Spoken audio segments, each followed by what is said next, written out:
Hello guys! Hello Taurus! Welcome dito sa aking channel, Kapalaran 888 Taurus. By the way Taurus, ito ay weekly tarot reading mo. So, binalasa ko na siya. And then, nalay na yung cards mo dito. So, pasensya na hindi mo kasi kailangan makita ang aking kamay dahil may sugat ako sa kamay. Okay? And hindi yun maganda para sa video na ipakita. Okay? So, for the moment, ganito muna tayo. Okay? So, Taurus, ang first card mo dito is cycles and rhythm. Okay? So, yung cycles naman yan, it's either New Year, diba? So, 29 of January is Chinese New Year. Or January naman, what is our New Year? So, dito sinasabi na honor the cycles of the body, of your body, energy levels, and emotions. So, kung ano mang magbabago sa buhay mo, Taurus, lalo yung mga babae dyan na kung medyo menopausal na, may mga hormonal imbalances, may menstruation ka this week, may mga stressor, parang ganun. So, honor your feelings, honor your emotion, honor the cycle of your body, diba? Kung ano yung sinasabi minsan, diba, pag pagod tayo, pagod yung katawan natin, pagod yung isip natin, talagang magbabago yung mood natin, magiging sensitive tayo. So, kung halimbawa na yun yung pakiramdam mo sa linggong ito, yun, express it. Huwag mong hayaan na itago yan. Huwag mong itago yan kasi sasabog yan. It's either tataas yung presyon mo or pwedeng ma-stress ka. Okay? So yun, dito din sa emotion niya na sa body ganun din and then sa energy. So kung halimbawa may ayaw kang tao na kaharap, pwede may mga negative na tao sa paligid mo, yun. Stop ka na, escape ka. Abandon the situation. Okay? May magnanakaw dito, 24/6. So, kailangan mo ng balanse kasi napakaganda ng linggong ito para sa'yo. Kung makikita mo, napakaganda. Diba? 2, 4, 6, 8, 10. 10 cards na sobrang ganda. So, sinasabi dyan sa'yo na yung emotion mo, yung feelings mo, yung energy mo, yung body mo, yung response ng body mo sa linggong ito, ay pwedeng maging sagabal na nakawin niya yung happiness, yung joy, yung prosperity and abundance na pwedeng mangyari this week. So, be careful. Okay? Literal din, if ever marami kang pera sa ngayon, be careful sa pag-handle ng or pag-manage ng salapi mo. Kasi pwede kang ma-scam, manakawan, or posibleng ma-misplace mo yung mga personal items mo. Okay? Okay, guys. So, dito muna tayo sa negative. Hangman, and then, 8 of Swords. So, kung makikita mo dito, sinasabi ng Baraseo dito, Taurus, na marami kang plano sa buhay na hindi mo matuloy-tuloy. Ang dami mong ideas, especially business ideas, ang dami mo. May merong dito mga Taurus na marami kayong mga ideya kung paano kikita ng extra, marami kayong ideya kung paano kikita ng malaki, kung may business ka na, kung may job ka naman, parang plano mong mag part-time, full-time, parang ganun. So, dito, sinasabi ng baraha sa'yo, okay? So, sinasabi sa'yo dito, Taurus, na kailangan mo nang maglakas loob.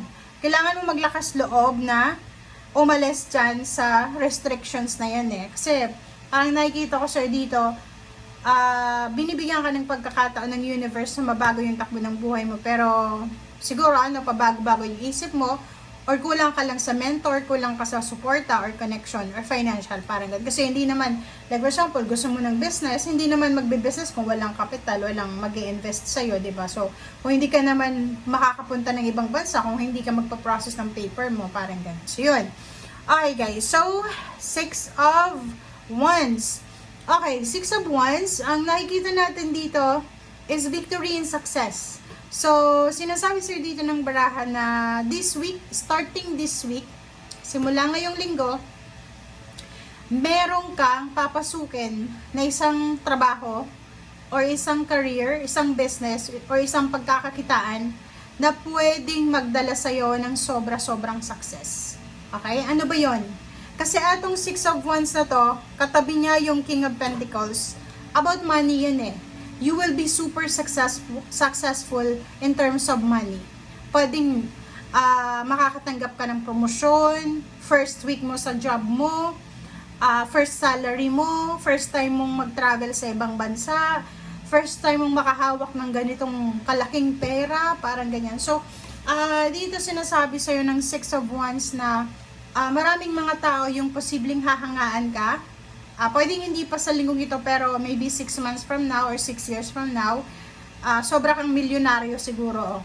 Pwedeng isa ka ng milyonaryo kasi itong King of Pentacles is financially stable yan eh. Wala yung problema sa pera, nakaupo lang siya.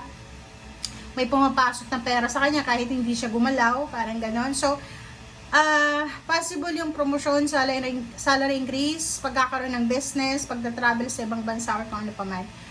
Dito naman sa Six of Cups and then Seven of Cups, magkasunod siya.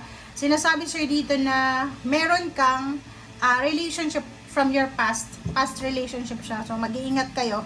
If you're married, if you're having a relationship, may ka-live-in partner, may boyfriend or girlfriend, mag-iingat kayo dahil mayroong isang tao dito from your past na gustong makipagbalikan sa'yo.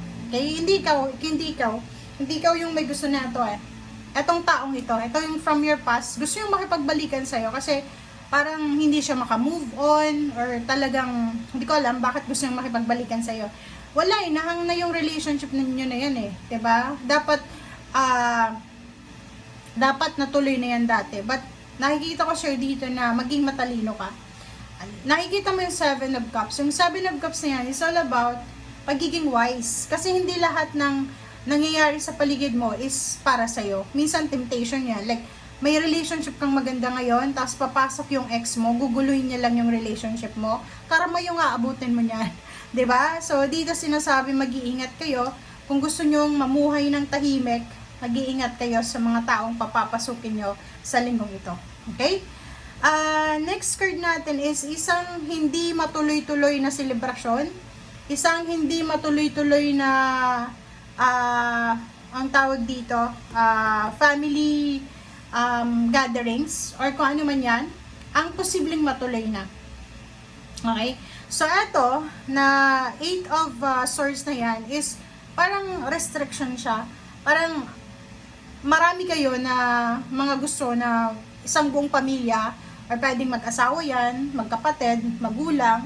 Marami kayong mga plano para sa pamilya pero hindi matuloy-tuloy. Gawa ng pwedeng yung isa sa inyo dyan, restricted, walang pera or kung ano pa man.